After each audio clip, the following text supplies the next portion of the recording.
بسم اللہ الرحمن الرحیم یا ایہا المزمل قم اللیل الا قلیلا نصفہ او انقص منہ قلیلا او زد علیہ ورتل القرآن ترتیلا ان سنلقی علیک قولا ثقیلا ان ناشئة الليل هي أشد وطئا وأقوام قيلا إن لك في النهار سبحا طويلا واذكر اسم ربك وتبتل إليه تبتيلا رب المشرق والمغرب لا إله إلا هو فاتخذه وكيلا واصبر على ما يأكلون واهجرهم هجرا جميلا وذرني والمكذبين أولي النعمة ومهلهم قليلا إن لدينا أنكالا وجحيما وطعاما ذا غصة وعذابا أليما يوم ترجف الأرض والجبال وكانت الجبال كثيبا مهيلا إنا أرسلنا إليكم رسولا شاهدا عليكم كما أرسلنا إلى فرعون رسولا فعصى فرعون الرسول فأخذناه أخذا وبيلا فكيف تتقون إن كفرتم يوما يجعل الولدان شيبا السماء منفطر به كان وعده مفعولا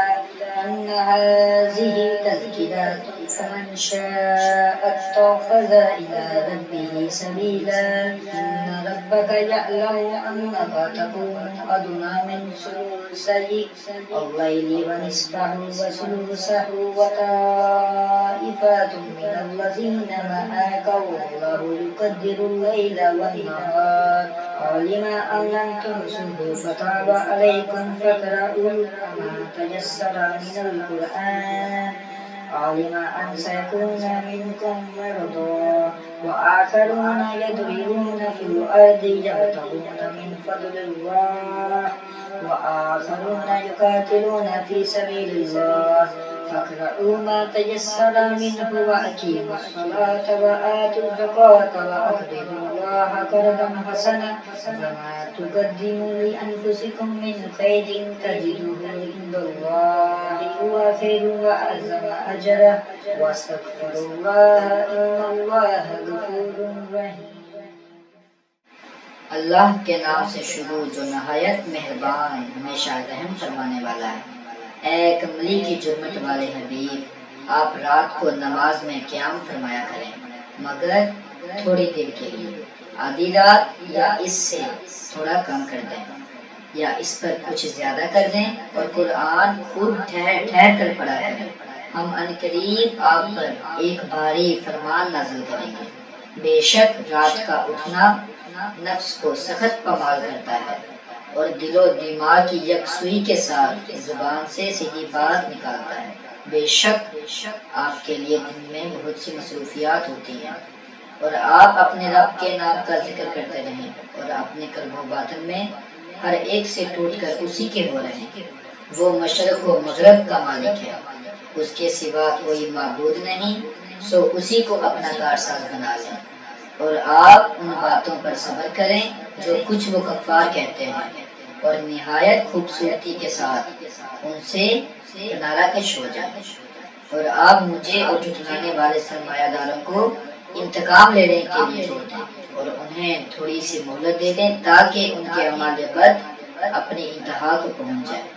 بے شک ہمارے پاس بھاری بیڑیاں اور دوزخ کی بڑھتی ہوئی آگ ہے، اور حلق میں اٹک جانے والا کھانا اور نہایت دردناک عذاب ہے۔ جس دن زمین اور پہاڑ زور سے لرزنے لگیں گے اور پہاڑ بکھرتی ریت کے ٹیلے ہو جائیں گے، بے شک ہم نے تمہاری طرف ایک رسول بھیجا ہے جو تم پر احوال کا مشاہدہ فرما کر گواہی دینے والا ہے، جیسا کہ ہم نے فرعون کی طرف ایک رسول کو بھیجا تھا۔ پس فرعون نے اس رسول کی نافرمانی کی، سو ہم نے اس کو ہلاکت انگیز گرفت میں پکڑ لیا۔ اگر تم کفر کرتے رہو تو اس دن کے عذاب سے کیسے بچو گے جو بچوں کو بوڑھا کر دے گا، جس دن کی شدت کے باعث آسمان پھٹ جائے گا، اس کا وعدہ پورا ہو کر رہے گا۔ بے شک یہ قرآن نصیحت ہے، پس جو شخص چاہے اپنے رب تک پہنچنے کا راستہ اختیار کر لے۔ بے شک آپ کا رب جانتا ہے کہ آپ کبھی 2/3 شب کے قریب اور کبھی نصف شب اور کبھی 1/3 شب نماز میں قیام کرتے ہیں، اور ان لوگوں کی ایک جماعت بھی جو آپ کے ساتھ ہیں قیام میں شریک ہوتی ہے، اور اللہ ہی رات اور دن کے گھٹنے اور بڑھنے کا صحیح اندازہ رکھتا ہے۔ وہ جانتا ہے کہ تم ہرگز اس کے احاطہ کی طاقت نہیں رکھتے، سو اس نے تم پر مشقت میں تخفیف کر کے معافی دے دی، بس جتنا آسانی سے ہو سکے قرآن پڑھ لیا کرو۔ وہ جانتا ہے کہ تم میں سے بعض لوگ بیمار ہوں گے اور بعض دوسرے لوگ زمین میں سفر کریں گے تاکہ اللہ کا فضل تلاش کریں، اور بعض دیگر اللہ کی راہ میں جنگ کریں گے، سو جتنا آسانی سے ہو سکے اتنا ہی پڑھ لیا کرو، اور نماز قائم رکھو اور زکوٰۃ دیتے رہو، اور اللہ کو قرض حسن دیا کرو۔ جو بھلائی تم اپنے لیے آگے بھیجو گے اسے اللہ کے حضور بہتر اور اجر میں بزرگ تر پالو گے، اور اللہ سے بخشش طلب کرتے رہو، اللہ بہت بخشنے والا بے حد رحم فرمانے والا ہے۔